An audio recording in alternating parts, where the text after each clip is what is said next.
It's Halloween, so we figured we would do a fun Halloween-themed story involving kids saying creepy things. The Washington Post had parents submit the scariest thing that their child has ever told them, and the results are spine-chilling. So one girl apparently made up a very unusual creature. From the time our daughter was 2.5 to age 5, she talked about offigans visiting her at night. According to her, offigans are creatures that live in the woods, hang out on roofs, and visit children at night. She told us that offigans were not very scary though, because quote, they only eat adults and carrots, end quotes. Nah, this is awesome. The imagination that kids have is incredible. I remember imagining crazy things when I was a kid, like especially because I would watch Unsolved Mysteries with my mom right before bedtime. And I was like convinced that there were aliens outside my window and all sorts of insane things. But I love that this girl kept this dream alive for several years, from 2.5 to 5. But she wasn't scared of them because the offigans just wanted to eat her parents and carrots. So she was safe. I just love the idea that she's so in tune with her inner child that she's like, yeah, I know they don't want me. It's those crazy grown-ups that they want to eat. I'm fine, I'm good. That's amazing. So there's a young boy in Texas described a sinister imaginary friend. Many years ago, while driving with my 4-year-old son, I noticed him looking pensively out the window. I asked him what he was thinking about, and he replied, "I'm talking to my friend John Henry." My son did not know anyone named John Henry. I asked him what John Henry was saying, and my son said, "He's telling me to hurt puppies and kittens," and I told him he shouldn't. Yeah, that's actually pretty freaking creepy, and he might grow up to be a mass shooter. So he probably should go to therapy like right now. I'm just keeping it real. Like if he's having fantasies about hurting puppies and kittens. Yeah, your imaginary homie is encouraging you to murder. That might be a problem. Yeah, that one's actually creepy. The first one was kind of cute. Here's the creepiest drawing you'll ever hear of. Our 6-year-old daughter Eve once made a lovely drawing with pop-up gravestones. She shouted it to us and proudly explained, "Look, there's one for each of us." Yeah. This is what you get with kids though. You pour all your money, all your love, all your everything into making sure they're okay and happy and thriving.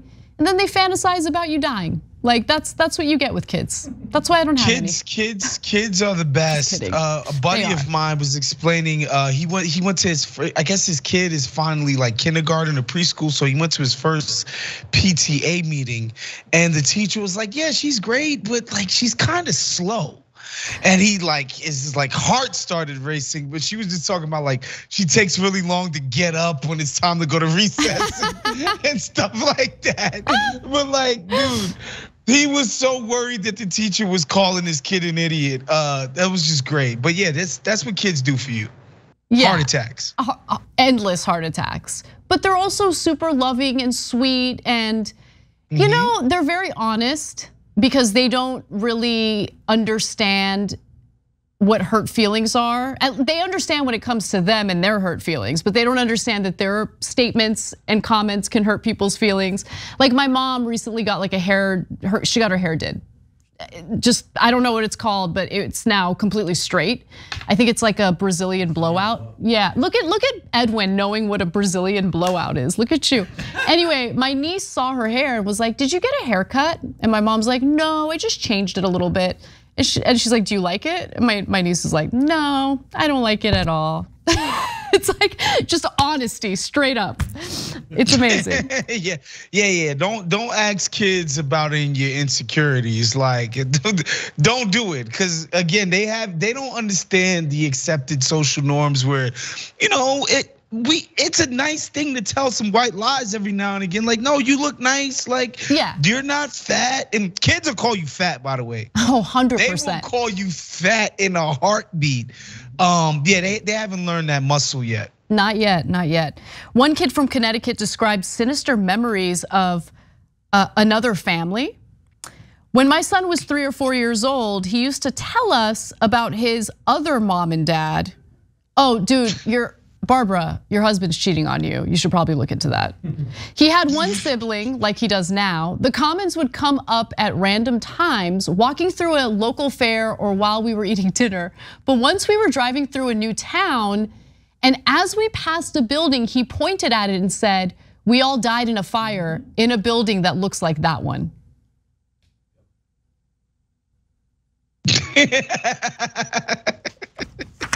Man. The best. Just that's the thing too. I think like maybe some of these kids have had like a bad dream and they're mixing up reality with their dreams.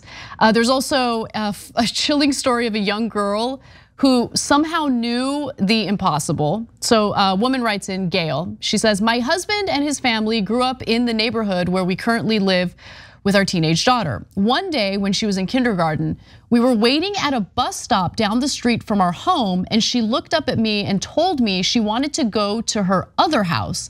I asked her an explanation and she replied, the blue one, the one with the cats. She then pointed toward a house up the street. There was no blue house that I could see. Later, I told my husband about our conversation. He explained that his grandmother, who died about 30 years before, lived in a blue house on that street, but it had burned down many years before. She'd also had many cats. As far as we know, there's no way our daughter could have known any of that information about her grandma Missy." Yeah, I don't know, man. She probably heard her dad talk about it at some point, and he didn't realize it, and she remembered, and she regurgitated it. That's how it happened. There's no other explanation. Let's just keep it real.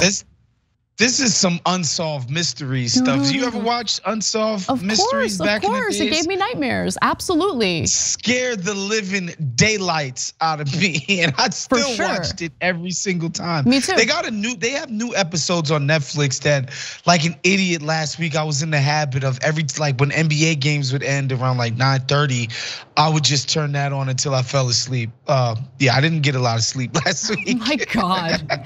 Yeah, you know what though? I usually like don't like the scary stuff, but lately I'm kind of digging it. There was a movie, a scary movie we were watching on Saturday night, I think it was, called Barbarians. Have you heard of that? I've heard of it. I have not seen it though. I've seen the commercials. I've seen the trailer. Yeah, it's really, really good. So scary shows, especially right now, like that's the kind of Halloween event I can get behind, right? Where I get to be at home in a robe. I'm not pressured to buy any type of costume or whatever. And okay, I'll watch some scary movies, eat some snacks. Happy day in America. But like the pressure, like, did you get a costume this year? I did. And I got it off of Amazon. It's basically like, this time of year, especially in a city like Los Angeles, if you and in New York it's even worse. If you want to be social at all, you have to participate in this damn holiday. So, dudes gotta dress up as toilet bowls and plungers and all kinds of stupidity to get into bars and places to be social with your homies this time of year. So yeah, I was forced to get a costume.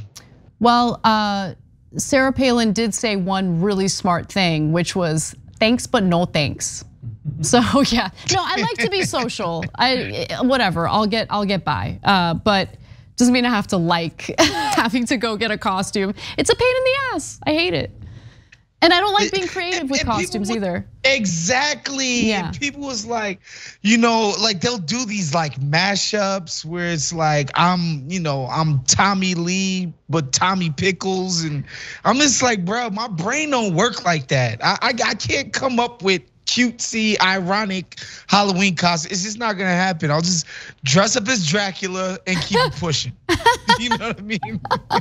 I do know what you mean. Thanks for watching the Young Turks. Really appreciate it. Another way to show support is through YouTube memberships. You'll get to interact with us more. There's live chat emojis, badges. You've got emojis of me, Anna, John, JR. So those are super fun. But you also get playback of our exclusive member-only shows and specials right after they air. So all of that, all you gotta do is click that join button right underneath the video. Thank you.